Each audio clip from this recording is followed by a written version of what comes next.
Azərbaycan Xalq Cümhuriyyəti. Bəşəriyyət tarixinin ən dəhşətli və ən qanlı hərbi feodal müstəmləkə rejimi olan Çar Rusiyası da Azərbaycan xalqının dövlətçilik ənənələrini məhv edə bilmədi. Əsarət altına alınmış türk müsəlman xalqlarının milli mənli şüurunu və qədim dövlətçilik ənənələrini məhv etmək siyasəti yeridən Rusiya imperiyası Cənubi Qafqazı bu siyasətin ən dəhşətli qanlı qırğın meydanına çevrilmişdi. Bu qədər siyasətin son məqsədi Cənubi Qafqazı Azərbaycan türk müsəlman əhalisindən təmizləmək, bundan sonra İran və Türkiyəni aradan qaldırıb rahatca isti dənizlərə çıxmaq, bununla da Rusiya tarixi arzusuna, Hindistana yetişmək niyyətinə nail olmaq idi.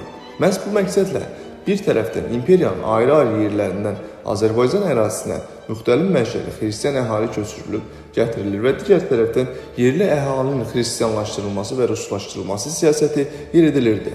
Daha dəhşətlisi isə bu idi ki, həmin qanlı siyasəti daha uğurla həyata keçirmək üçün erməni-müsəlman qırğınları törədilir. Ölkənin şimal-qərb hüdudlarında isə Azərbaycan və Gürcü xalqları arasında nifaq salmaq siyasəti yeridilirdi. Bir sözlə, Azərbaycan Çar Rusiyasının milli müstəmləkəçilik siyasətinin ən dəhşətli sınaq meydanına çevrilmişdi. Buna görə də bütün Rusiya imperiyası ərazisində məhz qədim dövlətçilik ənənələrinə malik olan Azərbaycan Çarizmin qəddar milli müstəmləkə rejiminə qarşı milli müqavimət hərəkatının əsas mərkəzinə çevrildi. İdarə olmaqla deyil, idarə etməyə vərdiş etmək Azərbaycan xalqının özünün qabaqsız ziyalılarının başçılığı altında bütün Rusiyanın türk müsəlman xalqlarının milli azadlıq hərəkatının önünə keçdi. 20-ci yüzilliyin əvvəllərində Rusiya imperiyası dərin hərbi siyasi iqtisadi böhrandan xilas olmaq üçün islahatlar dövrünə qədəm qoyduqda, böyük xeyriyyətçi Hacı Zeynalabdin Tağıyev tərəfindən himayə olunan Azərbaycan ziyalıları hələ 1905-ci ildən başlayaraq bütün başqa tələblərlə bərabər ölkənin türk müsəlman əhalisinin imperiyasının mərkəzi hakimiyyət orqanlarında təmsil olunmasını, yerli idarəçiliyə və məhkəmə orqanlarında fəaliyyətə cəlb olunmasını tələb edir, bu sahədə ayrı seçkiliyin, məhdudiyyətin aradan qaldırılması uğrunda mübarizə aparırdılar. Görkəmli hüquqşünas Əlimərdan bəy Topçubaşov, Şəmsi Əsədullayev, Əhməd bəy Ağayev, Ədilxan Ziyadxanov, Əli bəy Hüseynzadə və bir çox digər milli ruhlu Azərbaycan ziyalıları bu hərəkatın önünə gətirdilər.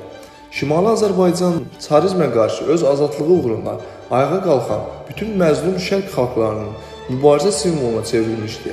Heç də təsadüfi deyil ki, Rusiya imperiyasının bütün türk müsəlman əhalisini Çarizmə qarşı birləşdirmək və bu məqsədlə vahid siyasi təşkilat yaratmaq ideyası da məhz Azərbaycanda doğulmuşdu. 1905-ci ildə Ümumi Rusiya müsəlmanlarının Nijni Novqorodda keçirilmiş birinci qurultayında Rusiya imperiyasında türklərin vəziyyəti və problemlərinə həsr olunmuş əsas məruzə ilə məhz Azərbaycanın nümayəndəsi Əlimərdan bəy Topçubaşov çıxış etmişdi.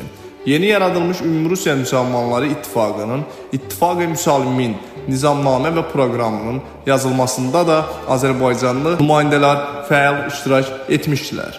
Mürəkkəb və çətin şəraitdə aparılan gərgin mübarizə nəticəsində Azərbaycanın tanınmış ziyalıları Əlimərdan bəy Topçubaşov, İsmail xan Ziyadxanov, Əbdürrəhim bəy Haqverdiyev, Məhəmməd Tağı Əliyev, Əsədullah bəy Muradxanov 1906-cı ildə Rusiyanın ilk parlamentinə, Birinci Dövlət Dumasına deputat seçilmişdilər. Xalqımızı Rusiya parlamentində təmsil edən yüksək təhsil görmüş bu ziyalıların ikisi ixtisasla hüquqşünas idilər.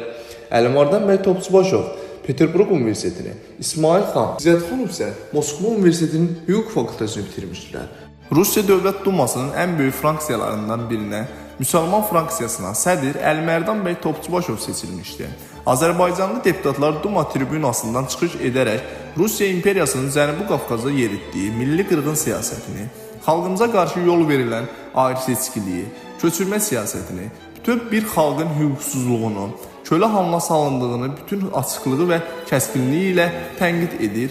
Yalnız Azərbaycanlıların deyil, bütün Rusiya müsəlmanlarının mənafeyini müdafiə edirdilər. Belə ki, Azərbaycanlı deputat İsmail xan Ziyadxanov Duma iclaslarından birində çıxış edərkən son dərəcə qətiyyətlə bildirmişdi. Biz Azərbaycan bir əsr əvvəl işğal edilmişik. Bizə heç bir hüquq verilməmişdi. Kölə halına salınmışıq. Milli varlığımıza təcavüz edilmişdi. Bir sıra ali məktəbə qəbul olmağımıza qadağa qoymuşdu. Dövlət idarələrində türk məmurlarına rast gəlmək mümkün deyildi. Torpaq azadlığından əziyyət çəkirik. Lakin buraya Rusiyadan axın-axın kəndlilər köçürülür. Bilavasitə dövlətin əli ilə törədilən milli qırğın zəminində qana boyanmış bu torpaqlarda Rus kəndliləri üçün planlaşdırdığımız yaşayış məntəqələrini quracaqsınız. Bu hökumətin gizli surətdə hazırlayıb həyata keçirdiyi parçala və hökmranlıq et idarə tərzindən başqa bir şey deyildir. 2 ildən bəri qan dəryasında boğulan vətənimdə insan cəsədlərinin üstündən keçirik. Artıq səbrimiz tükənmişdir. 2-ci Dövlət Dumasının üzvləri Fətəlxan Xoyski, Xəlil bəy Xasməmmədov, Mustafa Mahmudov, Məhəmməd ağa Şahtaxtinski və Zeynal Zeynalov da öz hədəfləri kimi çarizmin bütün sənəhələrində, o cümlədən dövlət idarəçiliyində yeritdiyi milli və dini ayrı-seçkilik siyasəti kəskin etirazlarını bildirdilər.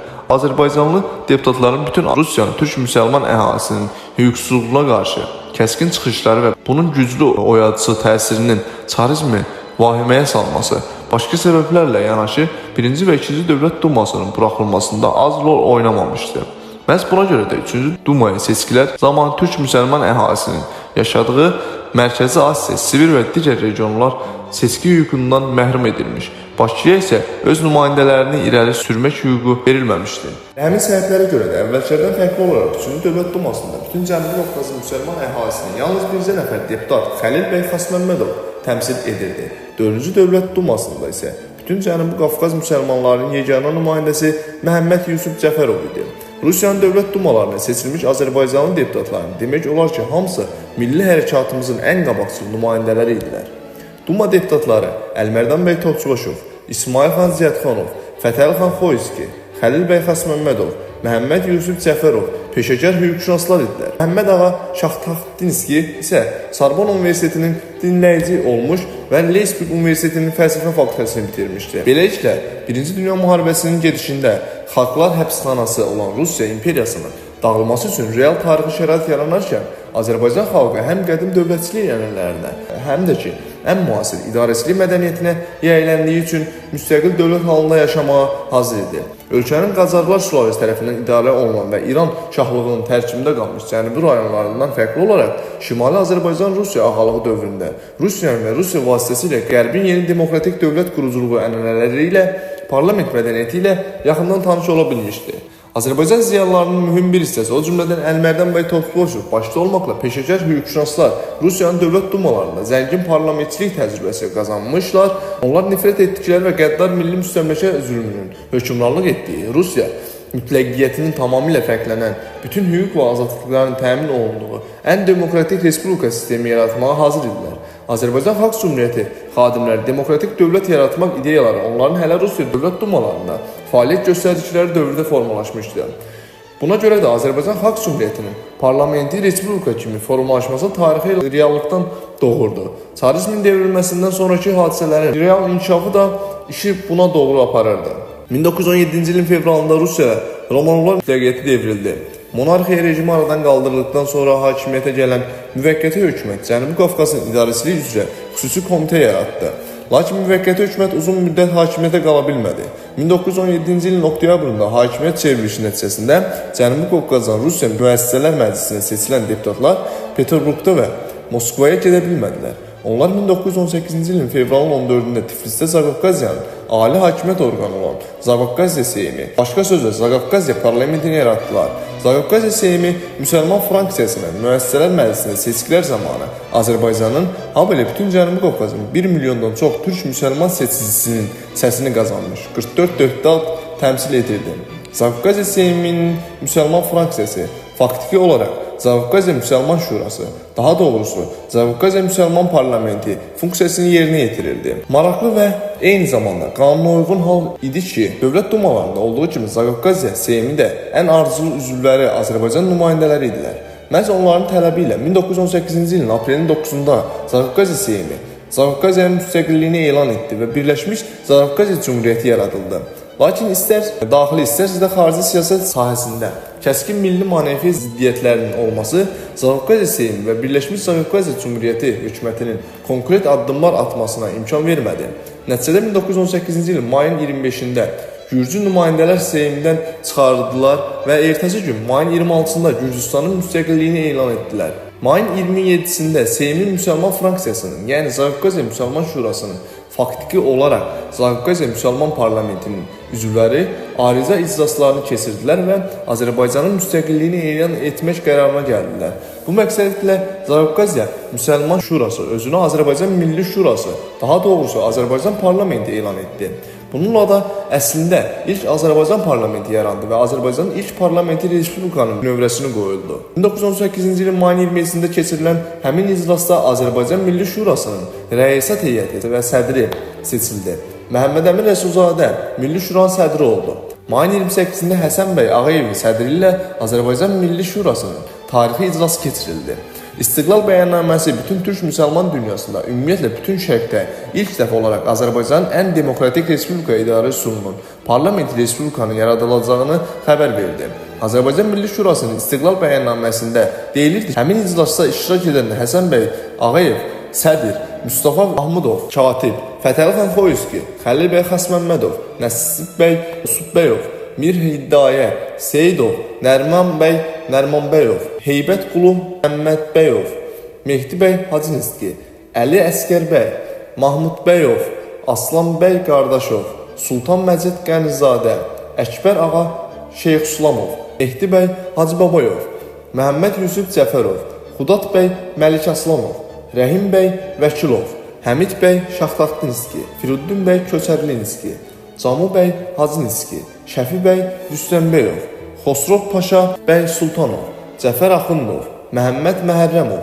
Cavad Məlik Yeqanov və Hacı Molla Səlim Axudzadə Azərbaycanın İstiqlal bəyannaməsini qəbul etdilər. Bugündən etibarən Azərbaycan xalqı hakimiyyətə malik olduğu kimi Cənubi Şərqi Zavqaziyanı əhatə edən Azərbaycan da tam hüquqlu müstəqil bir dövlətdir.